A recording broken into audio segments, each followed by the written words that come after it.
Hello everybody and welcome to ChessDiagnostic. I got my camera here and today we're going to look at Magnus Carlsen versus Bu Xiangzhi. Now this is a game that got Carlsen eliminated from the World Cup recently, and I hadn't really had a chance to look at any of the World Cup games, but I've been looking at quite a few of the significant ones, and this one was quite an interesting game. Now I'm gonna flip the game here because it's actually black that is playing against Carlsen, who's white. It starts with e4, e5, and actually we get bishop to c4, Carlsen playing the bishop's opening and going for really a non-theoretical line.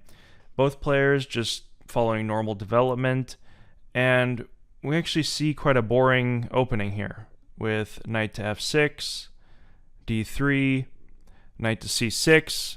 So we've just developed knights, of course knight to f3, and now bishop to e7, castle, castle. Now with bishop to b3, it's not the most accurate move. Of course it makes logical sense because Carlsen wants to play c3, bring the bishop in, and then just play in the center.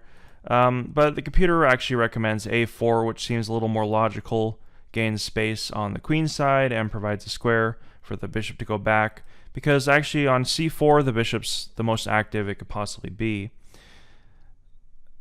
Alright, so just keep in mind for this game that when you're analyzing games between especially elite grandmasters, not all of their moves are some genius idea.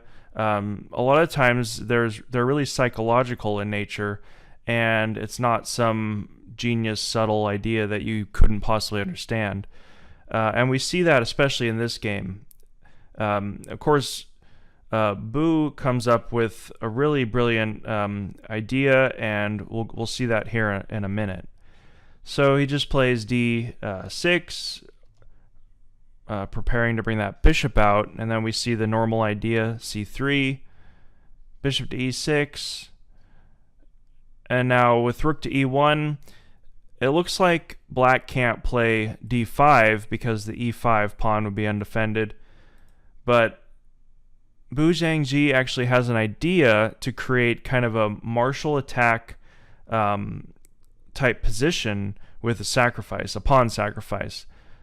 So queen to d7, connecting the rooks, and now he's basically completed his opening tasks, developing all his pieces, and now he's ready to play in the center and possibly draw up a kingside attack. Carlsen's developing just standard, bringing his knight out, possibly hoping to play something like knight to c4, or bringing the knight here and then either here or here. And so here's an example of what I was talking about with kind of the subtle ideas. Really, the computer doesn't recommend this idea, and it doesn't really make any sense in the position. Of course, he wants to play obviously b5 and maybe play on the queen side, but it doesn't really lead to anything, and white can just play bishop to c2, and if he goes for the b5 idea, things like a3 just stop it in its tracks, or even just b4, and there's really nothing that black could do. So he goes for this idea, d5. Now this is actually a pawn sacrifice. After h3 and h6, he decides to take, Carlsen does. And then we get this kind of forced line with the acceptance of the sacrifice. Knight takes, rook takes on e5, and now this is where the similarities to the martial attack begin. We get the bishop threatening the rook, and there's really no good place to put the rook, so he has to move it all the way back. And what do you think the next move is? Well, logically, if you know anything about the martial attack, you're going to have to sacrifice and start a really dangerous kingside attack, and that's what we get here. So he's essentially up a piece for 2 pawns, and he has a very dangerous kingside attack at this point. Notice that white is very passive with his rook, queen, bishop, and his other rook just sitting doing nothing at all, and black has a very quick attack coming with rook to b1 or rook to b8 coming to e8. Notice, of course, that the b rook would have been just fine on a8 as well. It's going to come to the e file anyway.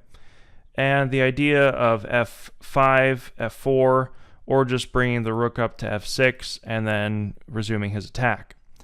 Now black has a mating threat already with bishop to h2 and then discovery and eventually checkmate on f2 if you want to calculate that. White Carlsen has the forced draw of queen to f3, and we see that it's a forced draw after this, perpetual. Now he could have gone for that,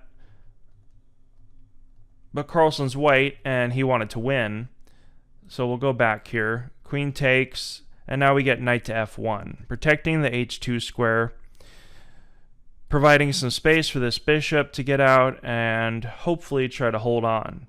But even though the computer is evaluating this position as a slight advantage for white, practically it's an incredibly difficult position to play as white, and even the world champion couldn't figure it out.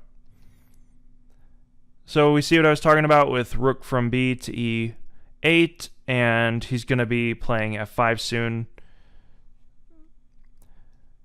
So with d4, Carlsen's just trying to develop and hang on, providing some space to his bishop.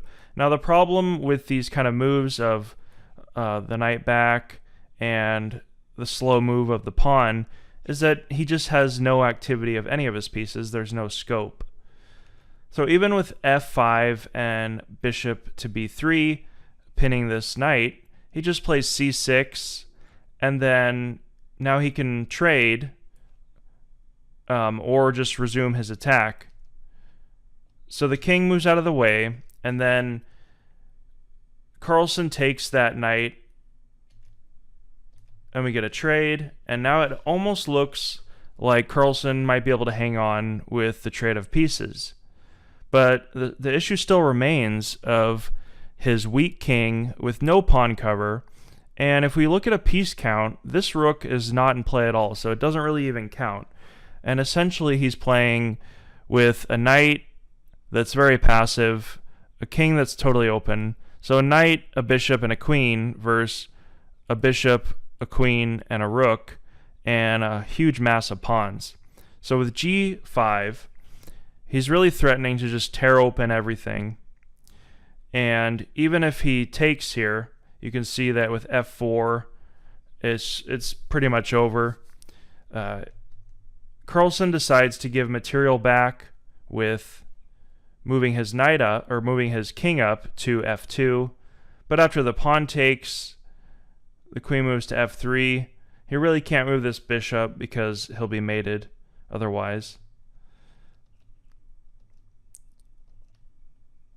So at this point, it's not even an attack, really. It's just he's down material, so he's lost on that perspective. And in addition to black's overwhelming kingside attack and white's inability to develop this rook here on a1, he's just completely lost. But we'll see how Bu Xiangzhi finishes the world champion off. So he decides to give away a pawn and allow some checks, but he knows that eventually there's actually the perpetual that white appears to have will be over. He'll run out of checks, and with the rook threatening the queen eventually, in addition to this threat of mate or just skewering the king and the rook, it's totally over. The computer's evaluating it as minus 2.5, so we'll see what happens. So this is actually an inaccuracy on black's side, but it makes logical sense. A better idea was king to g7, although it's a little hard to find because it looks like white can just keep checking. But he goes with his own logical idea of simply advancing his passed pawn, and unfortunately for white, there's nothing he can do about it. It looks like rook to d1, activating a piece, is the move that the computer recommends, Again, a move that's hard to find because white is really passive and defensive, and for humans, when you are in these defensive positions, it's sometimes hard to prevent yourself from just trying to hang on. So now the pin's relieved. You can see that black is just going for his idea of advancing his pawn. And now after the knight comes forward and we get a trade of queens, Carlsen makes a blunder with knight to f3, but he was lost anyway. If you want to pause the video and try to find the ending move, you can right now, and we'll see it here. It's rook to g1 check. Now notice that if the knight takes, we get this classic double attack of the queening pawn on the knight. And after the knight moves, and well, it's just over at this point. Actually, he resigned after rook to g1. An amazing game by Bu Xiangzhi, and an unfortunate loss for Carlsen, but he's playing in the Isle of Man. Hopefully I'll get to cover that a little more. If you enjoyed this analysis, just leave a comment and a like, and I'll see you in the future. Hey everybody, thanks for watching. Hope you enjoyed this video. Hit the like button, leave a comment, and subscribe for future videos. See you in the future.